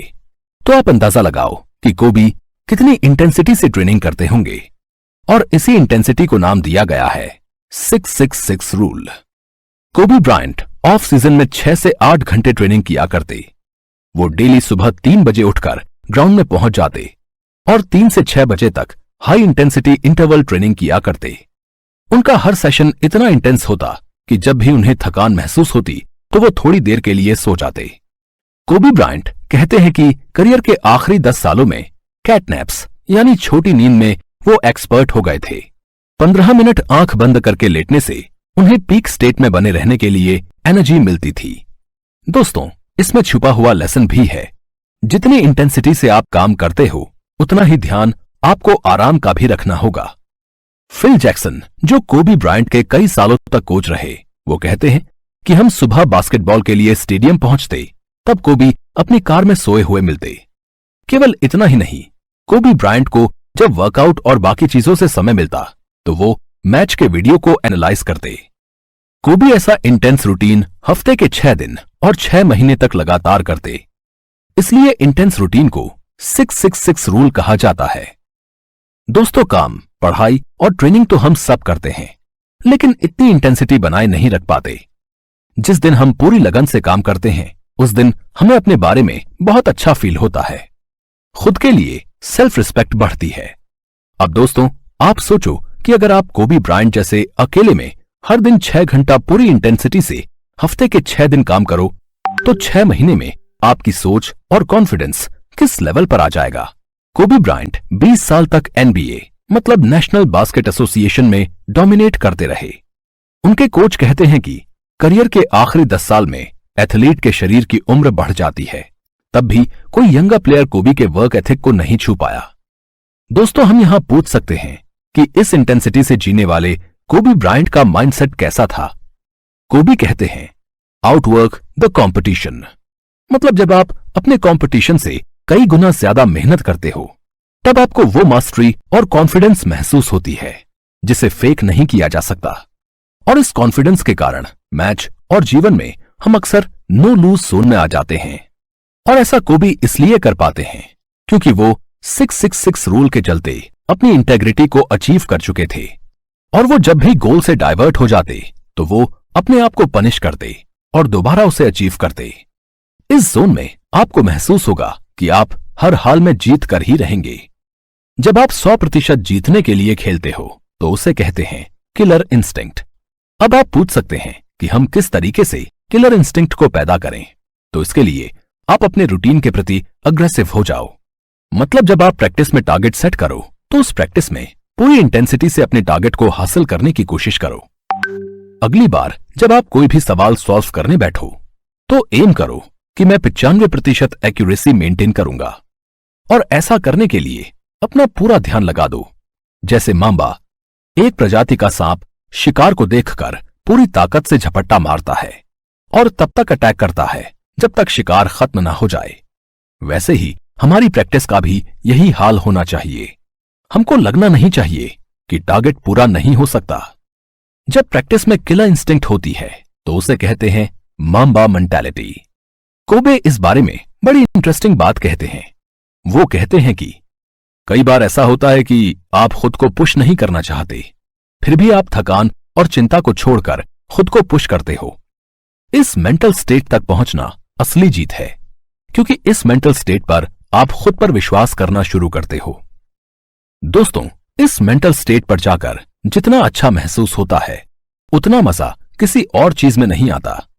यदि आप अपनी इंटेग्रिटी को अचीव कर लेते हैं तो आप इस मेंटल स्टेट को अचीव कर लेंगे। फिर आपको कोई भी नहीं रोक सकता। शायद आपके आसपास के लोग भी आपको सपोर्ट करेंगे, क्योंकि उन्हें आपकी इंटेग्रिटी नजर आने लग जाएगी। यह बहुत जरूरी है कि आप अपने काम के लिए अपनी इंटेग्रिटी को अचीव करें। जब आप हर रोज अपनी इंटेग्रिटी को अचीव करेंगे तो धीरे धीरे करके आप एक ऐसी स्टेट में आ जाएंगे जहां पर आप अपने कॉम्पिटिटर से बहुत आगे होंगे और आपका कॉम्पिटिटर कोई नहीं बचेगा। तो दोस्तों, जरूरी है कि आप अपनी इंटेग्रिटी को अचीव करें। यदि आप अपनी इंटेग्रिटी को प्राप्त कर लेंगे तो आप धरती में ही स्वर्ग को प्राप्त कर लेंगे। Integrity gives you real freedom because you have nothing to fear since you have nothing to hide. ईमानदारी आपको रियल फ्रीडम देती है। अगर आप खुद के और लोगों के प्रति ईमानदार हो जाएंगे तो अब आपको डरने की कोई जरूरत ही नहीं, क्योंकि आपके पास अब छुपाने के लिए कुछ नहीं है। आप हर एक चीज खुलकर कर रहे हैं। आजकल लोग दूसरे लोगों के डर से अपने जीवन को जीते हैं, अपनी लाइफ को खराब करते हैं। ऐसे मॉडर्न वर्ल्ड में जहां टेक्नोलॉजी इतनी डेवलप हो गई है, आप हर एक चीज को कर सकते हैं जो आप करना चाहते हैं। आज कोई भी देश किसी दूसरे देश का गुलाम नहीं है। हर एक इंडिविजुअल पर्सन इंडिपेंडेंट है। अब आप जो भी करना चाहते हैं वो कर सकते हैं। इसके बावजूद यदि आप सोसाइटी के बायस से वो चीज नहीं करते जो आप करना चाहते थे, तो आप अपनी लाइफ को डिस्ट्रॉय करते हैं। बदलते समय में हमें समझना चाहिए कि हर एक जीनियस व्यक्ति जीनियस तभी बन पाया है जब उसने लोगों की बातों से हटकर वो चीज की है जो वो करना चाहता था। जब उसने हर एक चीज के लिए अपने आप से सच बोला है, तब वो इतनी बड़ी चीज को हासिल कर पाया है। तो बहुत जरूरी है कि सबसे पहले आप खुद से सच बोलना शुरू करें और लोगों की बातों से हटकर वही करें जो आप करना चाहते हैं। शायद इस ऑडियो के एंड में आपको यह लग रहा होगा कि इंटेग्रिटी ऑनेस्टी की जैसी ही है, लेकिन ऐसा बिल्कुल भी नहीं है। यदि हम एक लाइन में दोनों के अंतर को देखते हैं तो हम पाते हैं कि इंटेग्रिटी का मतलब खुद से सच बोलना है और वही चीज करना है जो आप एक्चुअली करना चाहते थे, जबकि ऑनेस्टी का मतलब दूसरों से सच बोलना है। यदि आप इंटेग्रिटी को अचीव कर लेते हैं तो आप ऑटोमेटिक ऑनेस्ट हो जाते हैं। बहुत जरूरी है कि आप इंटेग्रिटी को अचीव करें और इसके लिए यह बहुत जरूरी है कि आप अपने कैरेक्टर को डिवेलप करें। एक ऐसे कैरेक्टर को डिवेलप करें जिसके थ्रू आप सिर्फ और सिर्फ सच्चे पाथ पर चलना चाहते हैं। Member of the Australian Capital Territory Legislative Assembly Peter Cain की माने तो develop your character so that you are the person of integrity. अपने चरित्र का विकास करें ताकि आप ईमानदार व्यक्ति बने। आपको स्मॉल स्टेप्स को लेकर वही करना चाहिए जो आप लाइफ में करना चाहते हैं और इसके थ्रू आप इंटेग्रिटी को भी अचीव कर सकते हैं। दोस्तों, उम्मीद है कि मार्था बेक द्वारा लिखी गई किताब द वे ऑफ इंटेग्रिटी की ये ऑडियो बुक समरी आपको पसंद आई होगी। लेकिन कितनी पसंद आई है ये हमें कमेंट बॉक्स में जरूर बताइए। ऐसे ही और भी मजेदार बुक समरी सुनने के लिए बने रहिए कुकू एफएम पर और सुनते रहिए बेहतरीन ऑडियो शोज। कुकू एफएम, सुने जो मन चाहे। जिंदगी का एक टुकड़ा चख ले जरा, चख ले जरा। कुकू एफएम सुन रहे हैं आप, सुने जो मन चाहे। और मैं कौन? कनक, स्लाइस ऑफ लाइफ लेकर। अच्छा, संतरा खाना पसंद है आपको क्या? तो फिर तो आप पक्के वाले एक्सपीरियंस्ड होगे कि संतरे का छिलका छीलते ही हमें पहली स्लाइस मुंह में डालते ही पता लग जाता है कि ये संतरा खट्टा निकलेगा कि मीठा। बट काश लाइफ भी संतरे के स्लाइसेस की तरह होती, प्रिडिक्टेबल। बट नहीं, यहाँ तो कभी खटास, कभी मिठास, कभी उतार, कभी चढ़ाव, कभी सक्सेस तो कभी फेलियर्स। मतलब कुल मिला के एक ऐसी पेंटिंग जिसमें इस दुनिया में जितने भी कलर्स है ना, वो सारे के सारे कलर्स, उनके सारे शेड्स उसमें समाये हुए होते हैं। तो बस कुछ ऐसी ही जिंदगी की खट्टी मीठी, आपकी मेरी, इन ढेर सारी बातों के लिए जिंदगी का एक टुकड़ा चख ले जरा। ये शादी का लड्डू, जो खाए वो पछताए और जो ना खाए वो भी पछताए। और ज्यादातर लोग क्या करते हैं, ऑप्शन नंबर 1 सिलेक्ट करते हैं। बट ऑब्वियस आप ज्यादा एक्सपीरियंस्ड हो जाते हो ना। मैं हूँ आपके साथ खनक, आप सुन रहे हैं स्लाइस ऑफ लाइफ। और ज्यादा एक्सपीरियंस होने से मेरा मतलब आप अनमैरिड लाइफ भी देख चुके होते हैं और आप मैरिड लाइफ भी देख रहे होते हैं। तो आप एटलीस्ट किसी दूसरे को जो कि अपना नया कदम रखने वाला होता है, एटलीस्ट आप उसको आगाह तो कर सकते हैं कि भैया ये मंजिल बड़ी है मुश्किलों वाली, इधर खाई और उधर कुआं, तो सोच समझ के चलना। अच्छा, वैसे एक चीज है, इस बात से तो आप भी एग्री करेंगे कि हर वो शख्स जिसे शादीशुदा जिंदगी में एंटर करना होता है, एक दिली इच्छा रहती है कि कभी भी हस्बैंड वाइफ में मनमुटाव या डिफरेंस ऑफ ओपिनियन ना हो। मतलब एकदम लवी डवी रिलेशनशिप रहे। मतलब फ्रेंड्स एंड रिलेटिव्स ये मिसाल दें कि भाई जोड़ी हो तो ऐसी होनी चाहिए। बट ऐसा होता कितना है? We know the reality. फिर भी कोशिश जरूर रहती है कोई तो सीक्रेट मंत्र मिल जाए। तो चलो इसी बात पे ना मैं आपको एक कहानी सुनाती हूँ, बहुत मजेदार है। एक मियाँ बीवी की शादी को 60 साल हो गए थे। एंड 60 सालों में उन्होंने एक दूसरे से कोई भी बात नहीं छुपाई थी, हर बात शेयर करते थे, बस एक सीक्रेट को छोड़कर, जो कि उस बुजुर्ग महिला ने अपने पति से छुपा रखा था। वो सीक्रेट था एक शू बॉक्स, जूते का डब्बा, जो उसने अलमारी के ऊपर रख रखा था शादी के डे 1 से, और कह रखा था अपने पति को कि जब तक मैं ना कहूं आप इस जूते के डब्बे को हाथ नहीं लगाएंगे। पति ने भी वही किया। एक दिन की बात है, बीवी की तबीयत बहुत ज्यादा खराब हो गई, इतनी खराब कि डॉक्टर्स ने जवाब दे दिया कि आपने जो कहना सुनना है आपस में कह लीजिए, हो सकता है आपको आगे वक्त ना मिले। तो पति को लगा यही सही समय है, वो जो जूते का डब्बा जिसे मैं शादी के 60 सालों तक हाथ नहीं लगाया, उसमें आखिर है क्या, या फिर उसका सीक्रेट क्या है, ये एटलीस्ट जान तो लूं। ऐसा सोचकर वो जूते का डब्बा लेकर आए अपनी बीवी के पास और बोले, अब तुम मुझे बता ही दो कि आखिर इस डब्बे में है क्या जो कि तुमने मुझसे इतने सालों तक छुपा के रखा है। इस पर वो बुजुर्ग महिला बोलती है, आप इस डब्बे को खोलिए, देखिए इसमें क्या है। बुजुर्ग व्यक्ति ने डब्बा खोला, उसमें देखा तो 2 डॉल्स थी, गुड़िया, एम्ब्रॉयडरी की हुई, बहुत खूबसूरत, और साथ में थे 1.5 लाख रुपए। ये देखकर वो बुजुर्ग व्यक्ति बोला, बस यही काम था? ये क्या, तुम इतने सालों तक यही चीज मुझसे छुपा रही थी? इसका क्या मतलब है? ये गुड़िया, ये पैसे, ये क्या माजरा है? इस पर वो महिला बोली, आपको पता है जब हमारी शादी हुई थी ना, तो मेरी नानी ने मुझे हैप्पी मैरिड लाइफ का एक सीक्रेट बताया था कि जब भी पति पर गुस्सा आए उससे बहस या फिर लड़ने के बजाय अपना सारा ध्यान गुड़िया को डेकोरेट करने में, उसकी एम्ब्रॉयडरी करने में लगा देना। ये सुनकर पति बड़ा इमोशनल हो गया, कहता इतने सालों तक सिर्फ 2 ही बार मैंने तुम्हारा दिल दुखाया। इसके आगे वो बुजुर्ग व्यक्ति पूछते हैं, अच्छा गुड़िया का राज तो ठीक है, लेकिन ये पैसों का सीक्रेट, ये क्या है? ये 1.5 लाख रुपए ये कहाँ से आए? इस पर उसकी बीवी ने कहा, ओ ये तो मैंने उन ढेर सारी डॉल्स को बेचकर कमाए जो कि इस दौरान मैंने बनाई थी। जिंदगी का एक टुकड़ा आ चख ले जरा, जिंदगी का एक टुकड़ा चख ले जरा, आ चख ले जरा।